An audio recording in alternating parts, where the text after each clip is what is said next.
first. Dahil malakas ang ulan ngayon guys, look ang aming niluluto ngayon. May last odong na. May last udong. Wala na akong stock. Matagal pang uuwi ng Pilipinas. So, ayan na nga guys. Itong aking ngayon magsasabaw ako ngayon.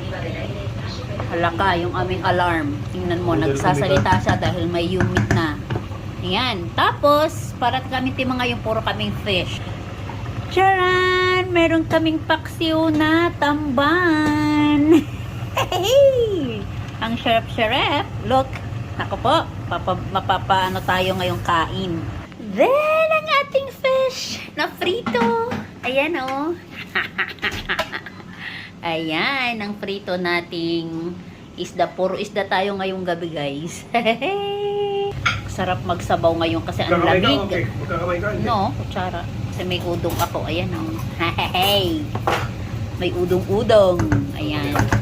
Titikman ko to ngayon lahat. Oh my goodness! Ang ating pakwis na tamban.